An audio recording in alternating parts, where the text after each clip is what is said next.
জলজ্জান্ত মানুষ পিটাইয়া মানুষকে দিনে দুপুরে মেরে ফেলতেছে। আফসোসের ব্যাপার, আইয়ামে জাহিলিয়াত নিকৃষ্ট কাফের বেঈমান যখন ছিল, জাহিলি সমাজ ছিল, তখনও আমরা কোনোদিন কোনো কিতাবে জাহিলি যুগের এমন কোন ঘটনা শুনি নাই যে দিনের আলোতে পাথর মাইরা এইভাবে একজন মানুষকে দিনে দুপুরে এইভাবে মেরে ফেলে। এত বড় নিকৃষ্ট জানোয়ার পৃথিবীর ইতিহাসে আর কখনো হয় নাই। এত বড় জানোয়ার, এত বড় কুত্তা পৃথিবীতে আর কোনোদিন জন্ম নেয়। মানবতা কোথায় নেমে গেছে? হায় রে দল, হায় রে ক্ষমতা, হায় টাকা, হায় চাঁদা। ঢাকা এত দরকার হয়ে গেল।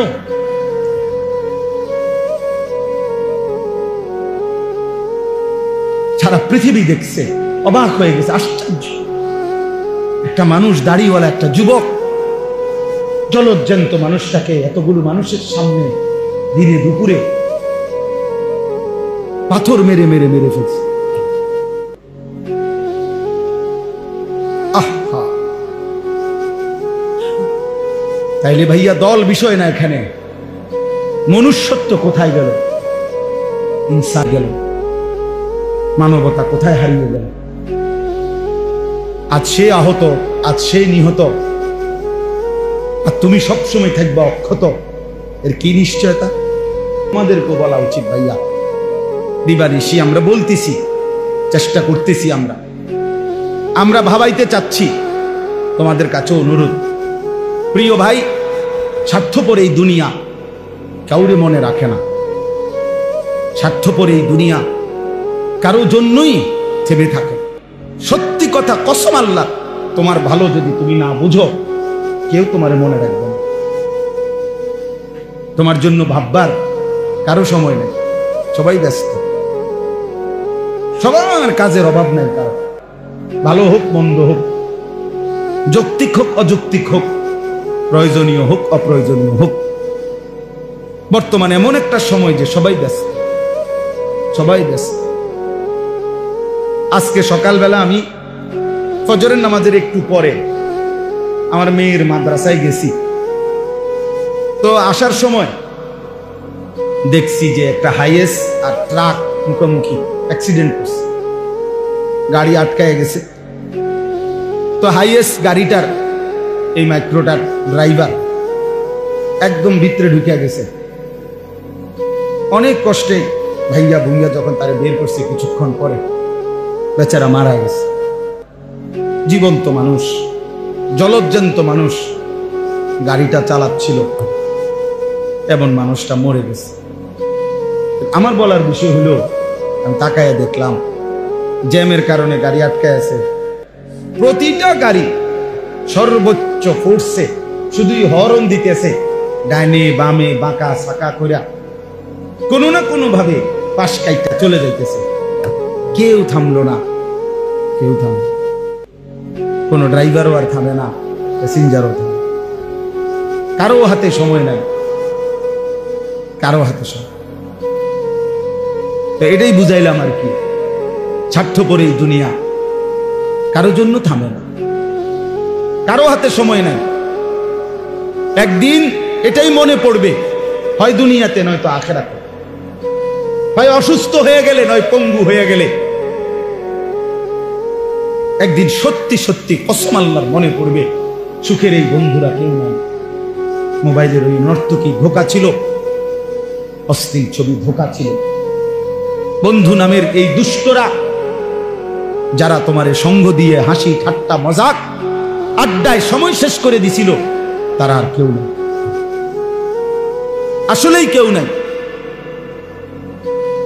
এই বাবাদেরকেও বলি, আপনারাও কবরে দেখবেন আপনাদের সন্তান নাই। যে সন্তানের জন্য হারাম খাইছেন, হারাম রোজগার করছেন, যেই বিবি বাচ্চার জন্য, সেই বিবি বাচ্চা আর কেউ মনে রাখে না, কেউ মনে রাখে না। আপনারা শুধু কাউরে একক লজ্জা দেওয়ার জন্য বলতেছি না, একক শরম দেওয়ার জন্য বলতেছি না, শুধু বুঝাইতে চাচ্ছি, শুধু এই কয়দিনের এই গত 2-3 মাসের মধ্যে প্রতিদিন আমার মনে হইতেছে আমার দেশের মানুষ খুব বেশি অসহিষ্ণু, খুব বেশি অস্থির, কেউ যেন কারো নিয়ন্ত্রণে নাই। প্রত্যেকে হত্যা, খুন, ধর্ষণ, পরকীয়া মনে হয় যেন একেবারে খোলামেলা প্রকাশ্যে শুরু হয়েছে।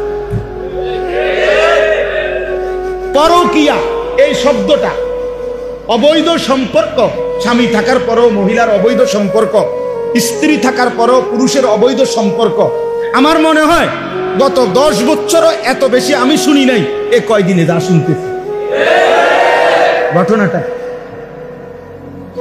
ঘটনাটা কি? অসভ্যতা এভাবে বেড়ে গেল কেন? দোস্ত, নোংরামি এভাবে বেড়ে গেল কেন? প্রিয় ভাইয়া, এই কঠিন বাস্তবতা, এই নিদারুণ বাস্তবতার মুখোমুখি তোমরাও হইবা।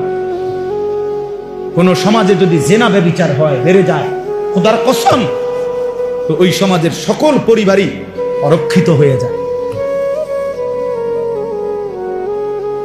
কারোই তখন ইজ্জতের নিরাপত্তা থাকে না, কারোই থাকে না, কারোই থাকে না। এই জন্য আমরা ভাবা উচিত, মানুষ চলচ্চন্ত মানুষ পিটাইয়া মানুষকে দিনে দুপুরে মেরে ফেলতেছে। আফসোসের ব্যাপার, আইয়ামে জাহিলিয়াত নিকৃষ্ট কাফের বেঈমান যখন ছিল, জাহিলি সমাজ ছিল, তখনও আমরা কোনোদিন কোনো কিতাবে জাহিলি যুগের এমন কোনো ঘটনা শুনি নাই যে দিনের আলোতে পাথর মাইরা এইভাবে একজন মানুষকে দিনে দুপুরে এইভাবে মেরে ফেলে। এত বড় নিকৃষ্ট জানোয়ার পৃথিবীর ইতিহাসে আর কখনো হয় নাই। এত বড় জানোয়ার, এত বড় কুত্তা পৃথিবীতে আর কোনোদিন জন্ম নেয়। মানবতা কোথায় নেমে গেছে? হায় রে দল, হায় রে ক্ষমতা, হায় টাকা, হায় চাঁদা। ঢাকা এত দরকার হয়ে গেল?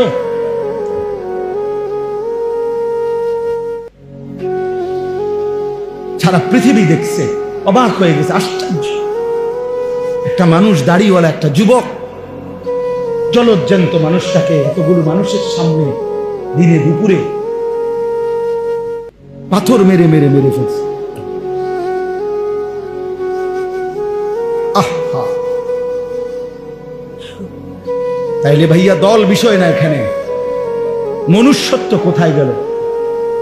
ইনসান গেল, মানবতা কোথায় হারিয়ে গেল?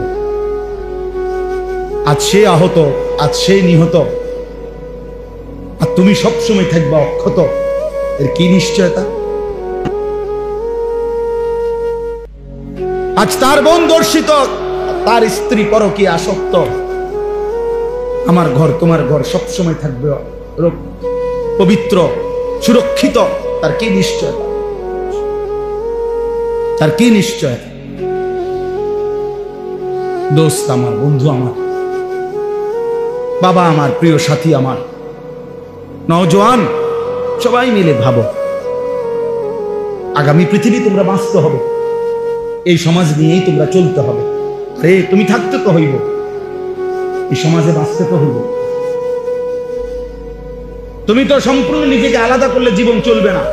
সমাজবদ্ধ মানুষ না থাকলে মানুষের জীবন চলবে না, কারণ একা মানুষ সব কাজ সমাধা করতে পারে না। আমি চলতে হলে আমার ড্রাইভার লাগবেই, জীবন চলার পথে আমার দোকানদার লাগবেই, কাস্টমার লাগবেই, প্যাসেঞ্জার লাগবেই। সমাজের মানুষ যদি কেউ উপার্জন না করে, কেউ কৃষি না করে, বিভিন্ন রকমের কাজে যদি বিভিন্ন জন জুড়ে না থাকে, একটা সমাজ অচল হয়ে যাবে। তাইলে এই সমাজ আমরা বাঁচতে হবে, এখানে আমরা বড় হইতে হবে, এখানে আমাদের সন্তানরা বড় হবে, এখানে তোমরাও আগামী দিনে এই যে কয়জন ছেলে বসছো, বাবা তোমাদের কাছে অনুরোধ করি, প্রিয় ভাই, তুমি একা হইলেও ভাইব্য আমার এই কথাটা, তুমি তো এই সমাজ থেকে আলাদা না। তাইলে এই সমাজের চারদিকে যদি ছেলে পেলে, নারী পুরুষ, যুবক যুবতী সবাই যদি এরকম অসভ্যপনা, বেহায়াপনা, অস্থির হয়ে আর তোমরা মজা পাও, সবাই যদি যার যার জায়গায় খুশি হও যে মা সবাই মিলে দেখতেছ একে অপরের চেহারা, নামাজ নাই, সেজদা নাই, আল্লাহ নাই, খোদা নাই, পর্দা নাই, কুশিদা নাই, তো প্রিয় ভাই আগামী পৃথিবীতে তোমরা চলবা কেমনে? তোমরা বাঁচবা কেমনে? কেমনে বললে বুঝবে? কি ভাষায় বললে বুঝবে? কি ভাষায়? এখানে যারা বাবা,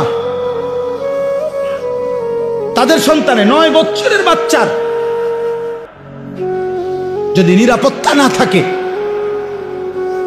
আমার সমাজ কোথায়? বলে 9 বছরের বাচ্চার যদি নিরাপত্তা না থাকে, তাকে যদি এত বড় জুলুমের শিকার হইতে হয়, আমার সমাজ কোথায় নেমে গেছে? বলে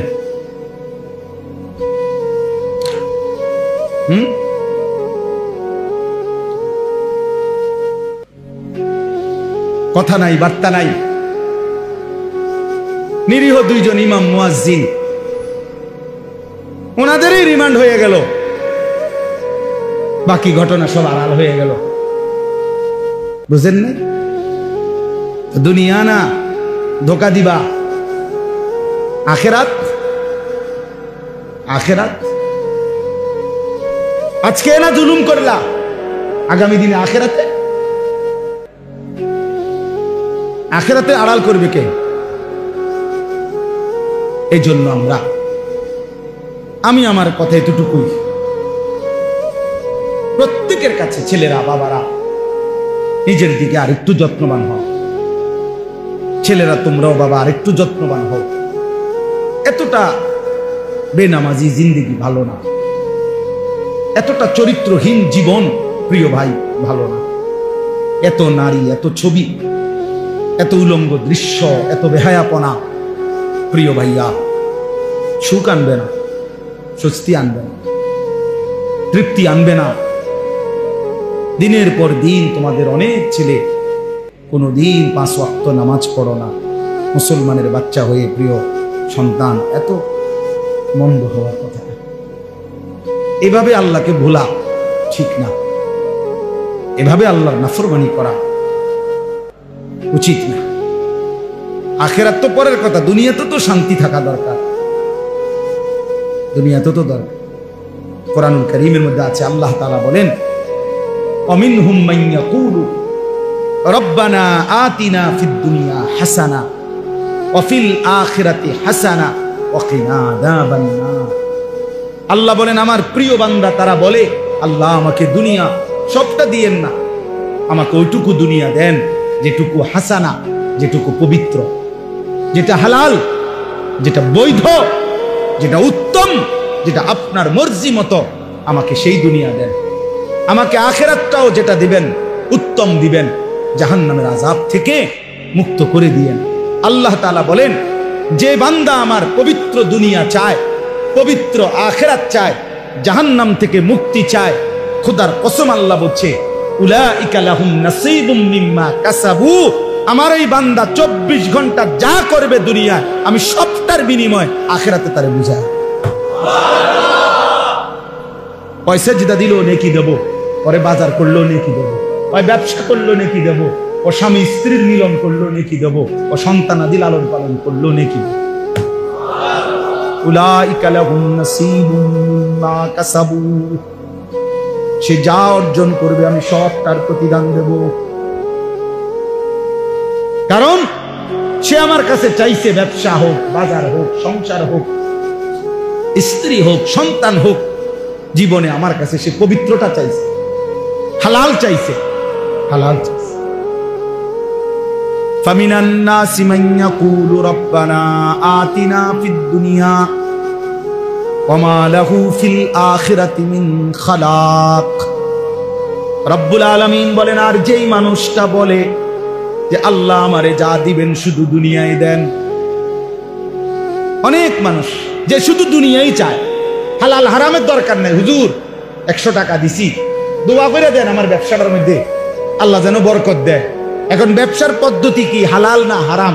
পণ্যটা কি হালাল না হারাম, বেচা কিনার সিস্টেমটা কি হালাল না হারাম, মালিকের লগে কোম্পানির লগে চুক্তি যে হইতেছে, টাকা যে সুদ করতেছে, কোনটা হালাল কোনটা হারাম এর কোনো চিন্তাও নাই, বাস বিচারের কোনো খবরও নাই, শরীয়ত মাসআলা জানার কোনো প্রয়োজনও নাই। শুধু দাবি একটাই, হুজুর দোয়া কইরা দেন আমি যেমনে ব্যবসা করতেছি আল্লাহ যেন আমার এমনি বরকত দিয়ে দেন। শেষ। আমনে তো হালাল হারাম তো আইয়েন না, আমার কি দরকার, লাভ দরকার, লাভ দরকার। হুজুর আপনার 100 টাকা দিলাম, আপনি আল্লাহরে বলে দেন 100 টাকা দিয়া আল্লাহ যেন আমার ব্যবসার মধ্যে কি দিয়া দেন। আমাদের একজন বড় বুজুর্গ আছেন ঢাকার, হযরত মাওলানা আবুল বাশার সাইফুল ইসলাম, অনেক বড় বড় আলেম।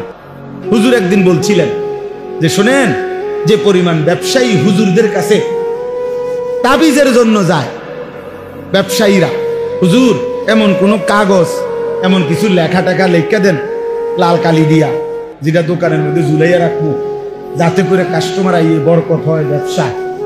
এরকম বহু দোকানে দেখবেন চারিদিকে কাগজ ঝুলানো, লেখা বিভিন্ন রকমের কাগজ, তাবিজ।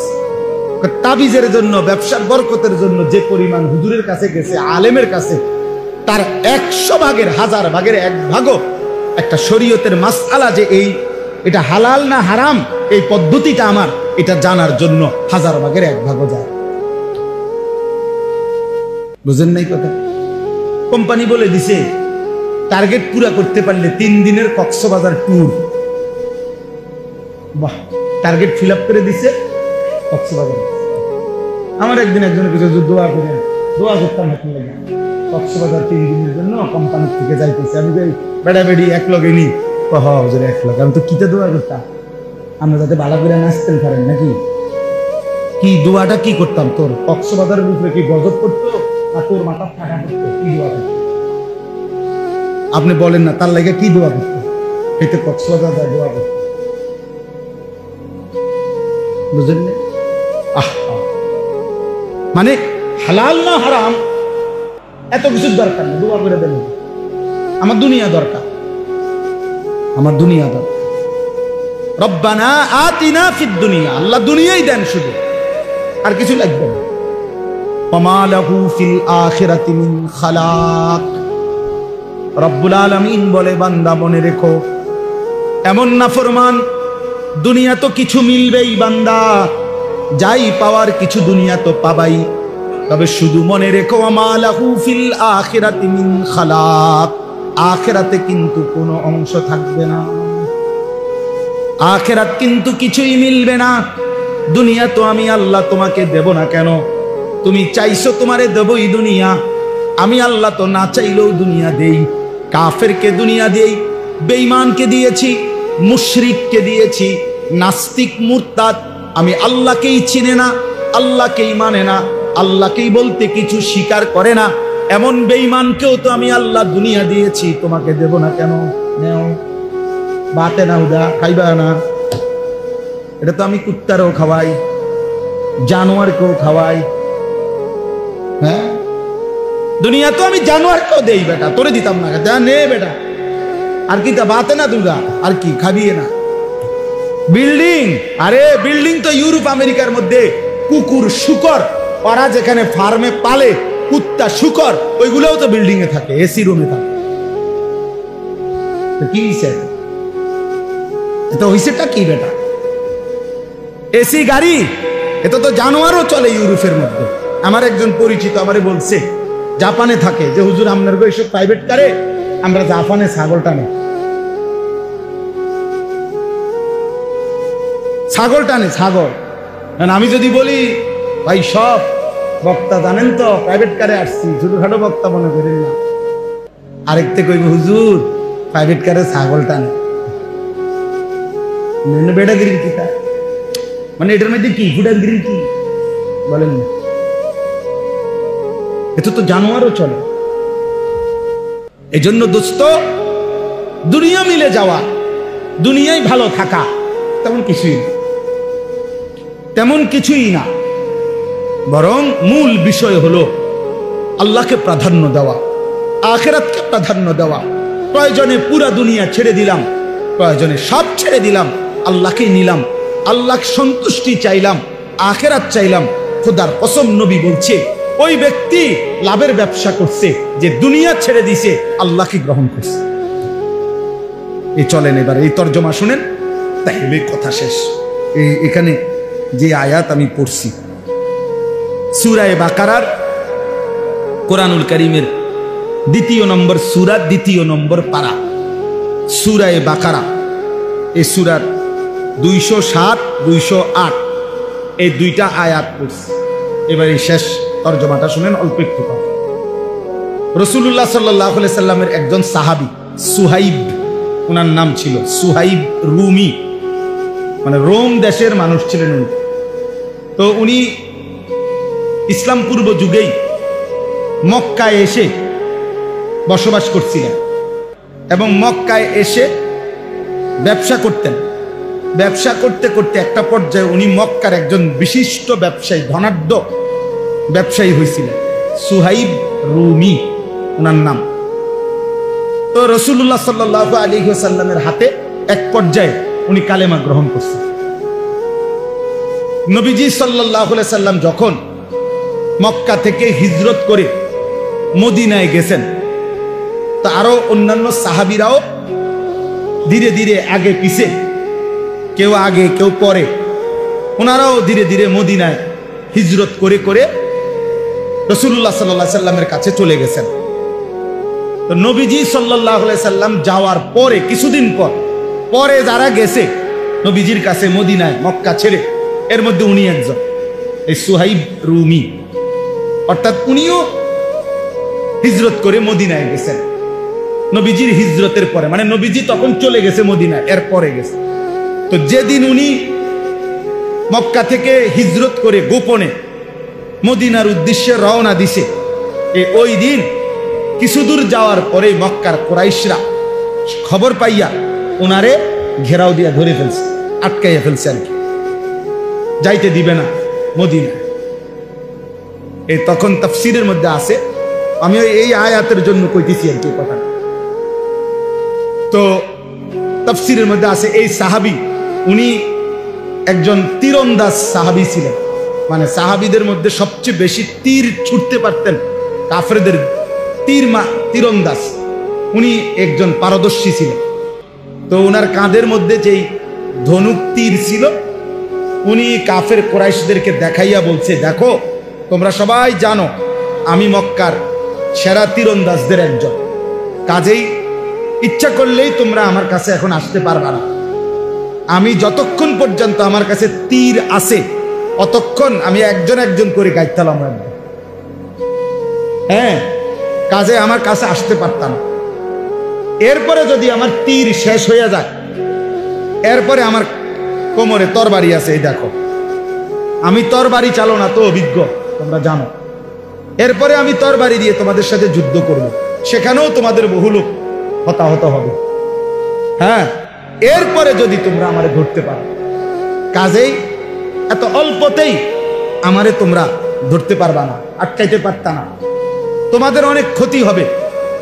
কিন্তু এই কথাটা শুনে, কিন্তু আমি তোমাদের কাছে একটা প্রস্তাব দিচ্ছি, আমি জানি তোমরা আমারে কেন আটকাইছো, অন্য অনেকেই চলে গেছে তারে আটকাও নাই, আমারে আটকাইছো তোমরা, আমি জানি, কারণ তোমরা জানো যে আমি মক্কার ধনাঢ্য ব্যক্তিদের একজন, আমার কাছে অনেক সম্পদ আছে, স্বর্ণ রৌপ্য আছে, এটা তোমরা জানো, আমি জানি, এই জন্য তোমরা আমারে আটকাইছো।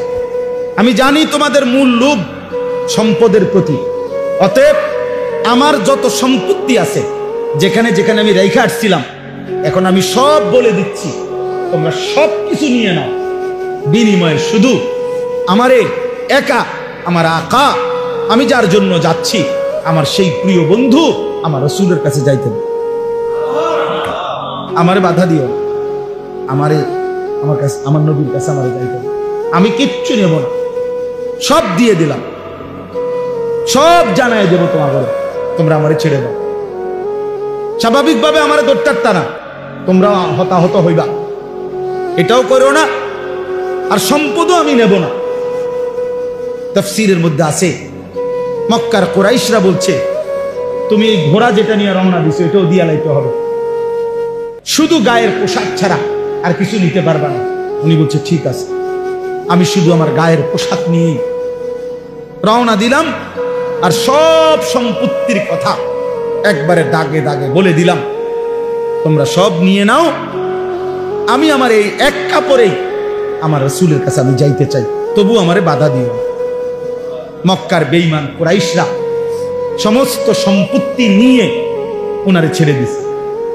উনি একা এক কাপড়ে এই লম্বা পথ, দীর্ঘ পথ সফর করে আল্লাহ নবী সাল্লাল্লাহু আলাইহি ওয়াসাল্লামের কাছে মদিনায় পৌঁছা নবীজি সাল্লাল্লাহু আলাইহি সাল্লামের দরবারে বসে এই পুরা ঘটনা শুনাইছে।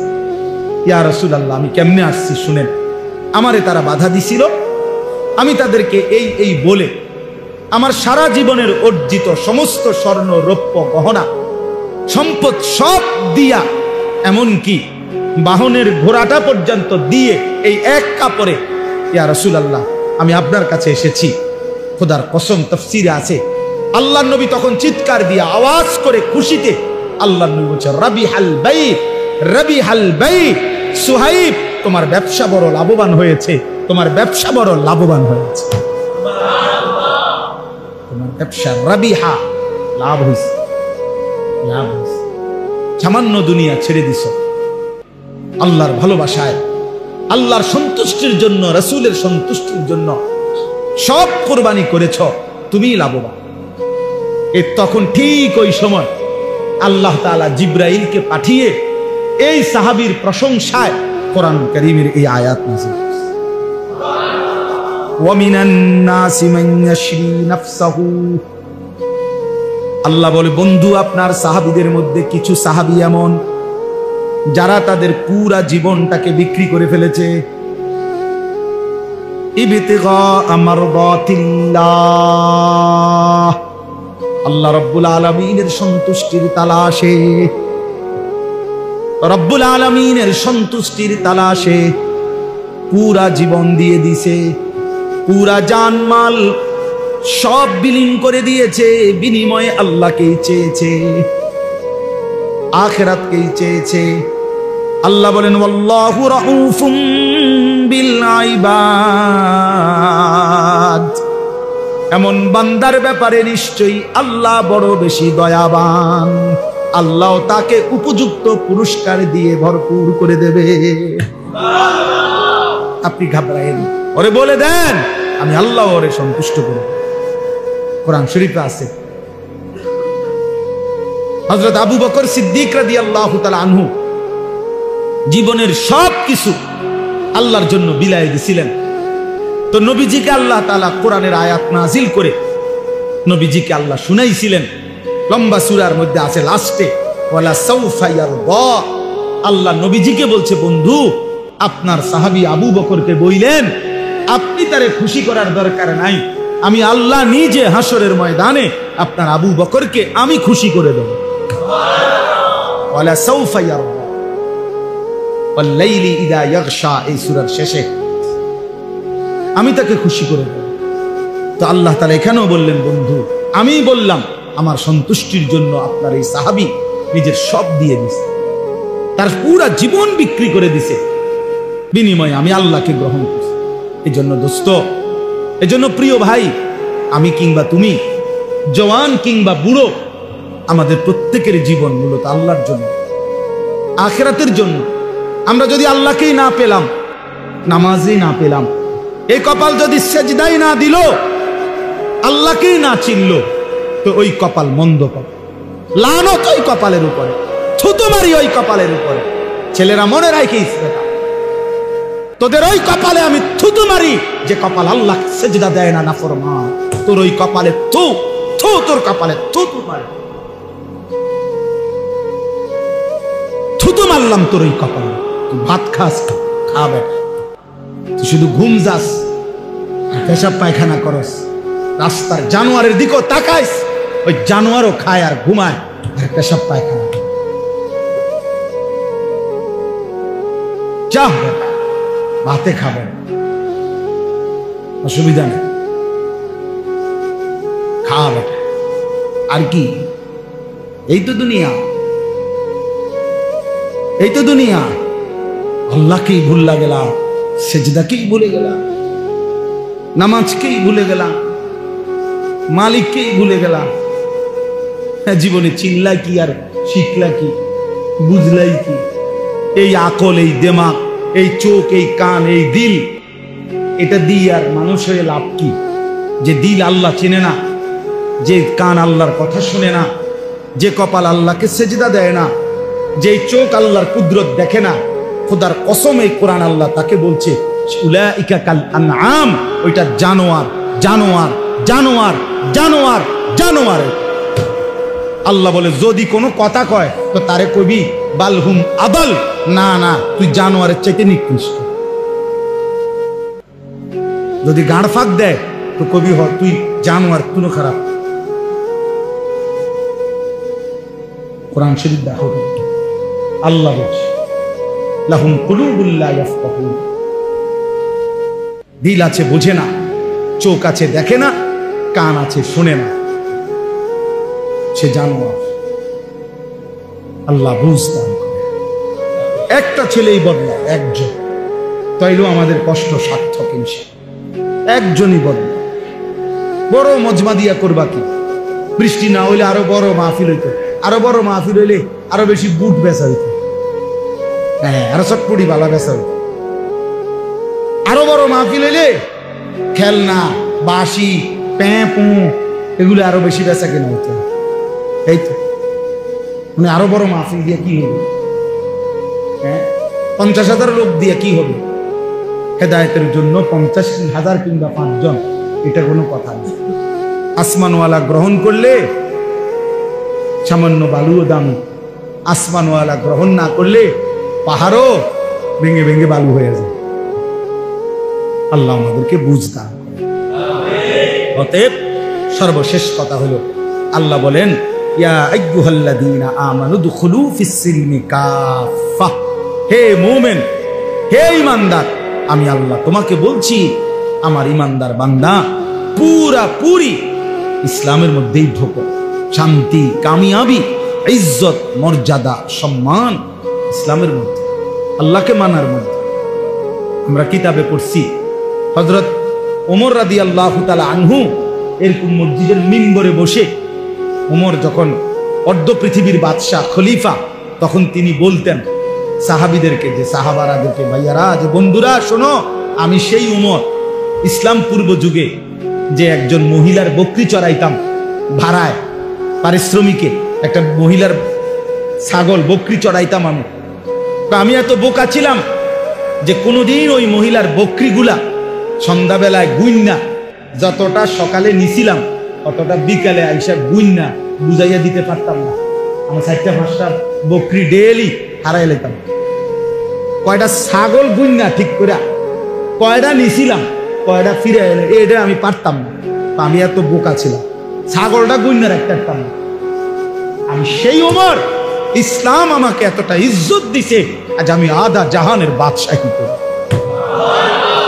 যে কয়টা ছাগল ঠিক রাখতে পারতাম না, সে আজকে অর্ধ পৃথিবী বাদশাহী।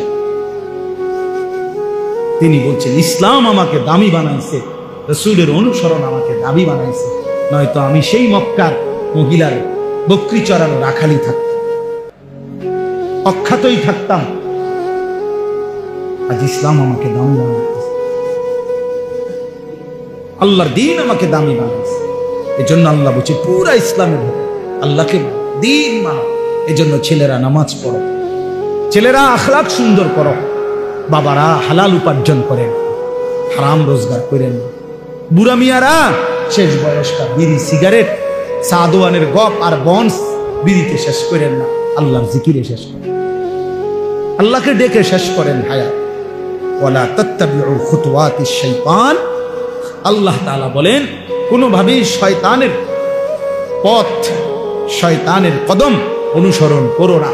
প্রতিটা গুনাহই শয়তানের পথ, সেখানে যেও না। ইন্নাহু লাকুম আদুউম মুবিন, নিশ্চয়ই শয়তান তোমাদের প্রকাশ্য শত্রু। অর্থাৎ শয়তানকে যদিও দেখা যায় না, প্রত্যেকটা গুনাহই শয়তান, প্রত্যেকটা নাফরমানি, প্রত্যেকটা মন্দ চিন্তা, এটাই শয়তান। কাজে এটা স্পষ্ট, শয়তান কোনটা, যেটা গুনাহ এটাই শয়তান, যেটা গুনাহ এটাই কি শয়তান। এই জন্য আল্লাহ বলছে নিশ্চয় শয়তান প্রকাশ্য শত্রু। মানে যদিও শয়তান আমাদের কাছে মনে হয় সে তো দেখি না আমি, না না, প্রতিটা গুণেই এটা কি শয়তান, এটা তো প্রকাশ্যই। এই জন্য ভিন নারীর হাসি এটা প্রকাশ্য দেখা যায়, এইটাই শয়তান। হারাম ছবি এটাই শয়তান। তোমার অসৎ বন্ধু যে তোমার নারী ছবি অশ্লীল দৃশ্য দেখায়, আল্লাহর কথা ভুলায় দেয়, ওইটা বন্ধু না, এটাই শয়তান, এটাই শয়তান। এর উপরেই শয়তান সওয়ার আছে। মানুষ যেরকম যারা জিনের সালাম দেয়, তারা কোনো মানুষের উপরে জিন আনে। অনেক জিন সালাম দেয় না অনেকে, আলগা জিন আইয়ে না, জিন কোন একটা কিসের উপরে আসে, মানুষের উপরে আসে। তাদের এরকম কোন মানুষের উপরে তারা কি আনে, কথা বলে মনে হয় যেন হেইতে, আসলে না জিনে কথা, জিনে কথা বলে। এই জন্য আল্লাহ তাআলা বলছে নিশ্চয় শয়তান প্রকাশ্য শত্রু। আল্লাহ আমাদের সবাইকে শয়তানের কুমন্ত্রণা থেকে হেফাজত করতে। আমরা ইনশাআল্লাহ এই রাত গভীরে চলো বাবা ভাই সবাই আমরা নিয়ত করি যে নিজের ভালো, নিজের কল্যাণ, নিজের আখিরাত ফিকির করবো ইনশাআল্লাহ। ছেলেরা বাবা কষ্ট করছো ভাই, গরমের মধ্যে আমরারও কষ্ট হয়েছে, সবাই মিলে আমরা সবর করছি। এত রাত অবধি সিজনের বড় মাহফিলও মানুষ এতক্ষণ বসে থাকে না, আপনারা কষ্ট করছেন, ছেলেরা অনেক সবর করছেন। আমি সবাইরে মোবারকবাদ জানাই। আল্লাহ সবাইকে এই ত্যাগ, এই কষ্টের উত্তম বিনিময় দান করেন। আল্লাহর জন্যই আমরা বসছি, ঠিক না? আল্লাহর জন্য। আল্লাহ তাআলা এই মজমা, এই মাহফিল কবুল করে। আমার আসলে মনে ছিল না, এনে আসছি আর আমি দেখে চিনছি যে আমি আরেকবার আসছি এখানে, আগেও মাহফিল করি। আইসা তখন ভালো লাগছে যে ছেলেদের সাথে আমি ওখানে দাঁড়ায় দাঁড়ায় কথা বলছিলাম অনেকগুলো ছেলের সাথে একসাথে। পরে আমার মনে হয়েছে আল্লাহ তাআলা এই আলোকিত যুব সমাজকে বাস্তবিক অর্থেই এই সমাজ, এই দেশ, এই জাতির জন্য আলোকিত করে দেয়। আল্লাহ আমাদের সবাইকে কবুল করে। আলহামদুলিল্লাহ। আল্লাহুম্মা আনতাস সালাম ওয়া মিনকাস সালাম তাবারাকতা ইয়া যাল জালালি ওয়াল ইয়া আরহামার রাহিমিন ইয়া আরহামার রাহিমিন ইয়া আরহামার রাহিমিন। ربنا ظلمنا أنفسنا وإن لم تغفر لنا وترحمنا لنكونن من الخاسرين. ربنا آتنا في الدنيا حسنة وفي الآخرة حسنة وقنا عذاب النار. رب ارحمهما كما ربياني صغيرا. ربنا هب لنا من أزواجنا وذرياتنا قرة أعين وجعلنا للمتقين إماما. أي الله رب العالمين परवरदिगार आलम गुनाहगार गुलाम রাত অর্ধেক পার হয়ে গেছে, অন্ধকার গভীর রজনীতে বৃষ্টি মুখর পরিবেশে আপনার ঘরের মধ্যেই মাওলা এতটা লম্বা সময় ধরে বসেছিলাম মাওলা, আপনার কথাই শুনতেছিলাম। আখিরাতের ভয় হচ্ছিল, জাহান্নামের ভয় পাচ্ছিলাম মাওলা, কবরের ভয় হচ্ছিল মাওলা, আখিরাতের কথাই মনে পড়ছিল মাওলা। রাত গভীরে মাওলা গুনাহগার গোলাম হাত উঠিয়ে মাফ চাইলাম, আপনি মাফ করে দেন আল্লাহ, মাফ করে দেন, মাফ করে দেন, মেহেরবান মাওলা মাফ করে দেন। আর কিছু দেন আর না দেন, মাফ তো করে দেন মাওলা, মাফ করে দেন। আযাব দিলে আপনার কোনো লাভ নাই, মাফ করে দিলে আপনার কোনো ক্ষতি নাই, মাফ করে দিলে আপনার কমবে না, মাফ না পেলে আমাদের উপায় থাকবে না, আপনি তাড়িয়ে দিলে আশ্রয় মিলবে না, আপনি ফিরিয়ে দিলে ঠিকানা মিলবে না মাওলা।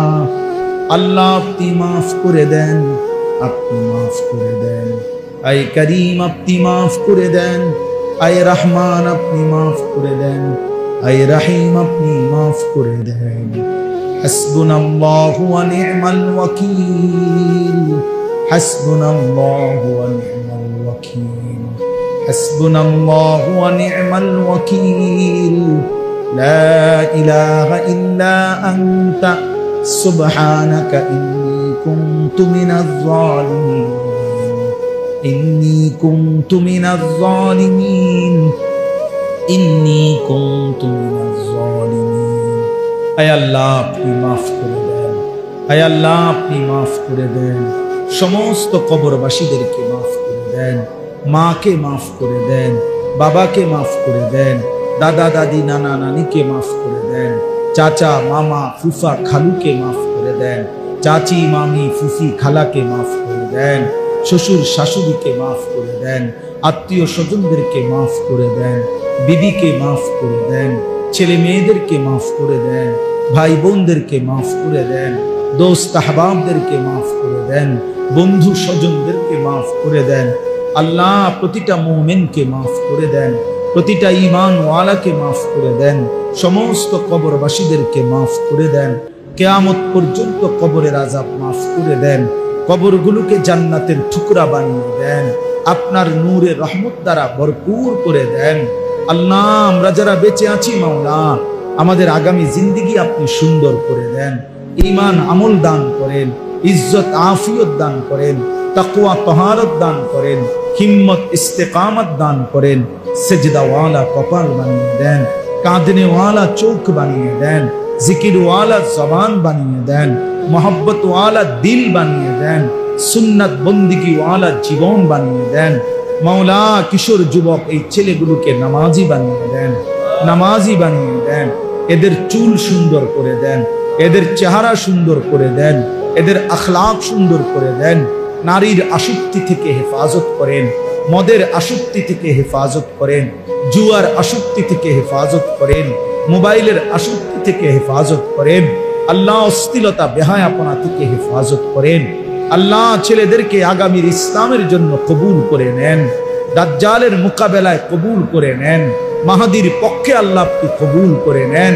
আলোকিত সুন্দর সমাজ গড়বার জন্য হিম্মত দান করেন, ইস্তেকামত দান করেন, এগিয়ে যাওয়ার মতো তৌফিক দান করেন।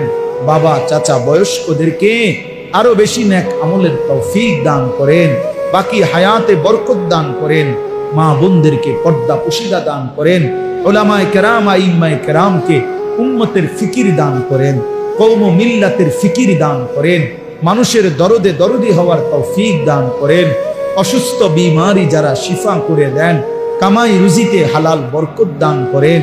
প্রবাসী আল্লাহ বিদেশের জমিনে আল্লাহ প্রতিনিয়ত তারা দোয়া চায় মাওলা, আল্লাহ ঈমান আমলের সাথে রাইখেন মাওলা, ঈমান আমলের সাথে রাইখেন মাওলা, সুস্থতার সাথে রাইখেন মাওলা, হালাল রুজি রোজগার করবার তৌফিক দান করেন। প্রবাসীর বিবি বাচ্চাকে নামাজি বানায় দিয়েন, চরিত্রবান বানায় দিয়েন। আল্লাহ, আমাদের প্রত্যেকের আয় রোজগারে বরকত দান করেন, আমার দেশের উপরে রহমত বরকত নাজিল করেন, সারা পৃথিবীর মজলুম মুসলমানদেরকে বিজয় দান করেন, রেহাই দান করেন। আল্লাহ, যুবকদের এই ইন্তজামের মধ্যে বরকত দান করেন, মসজিদ খানা কবুল করে নেন। ইমাম, মুয়াজ্জিন, খতিব, কমিটি, মুসল্লি সকলকে কবুল আর মনসুর করে নেন। রব্বিল হামহুমা কামা রব্বায়ানি সগীরা। সুবহান রাব্বিকা রব্বিল ইজ্জাতি আম্মা ইয়াসিফুন ওয়া সালামুন আলাল মুরসালিন ওয়ালহামদুলিল্লাহি রাব্বিল আলামিন।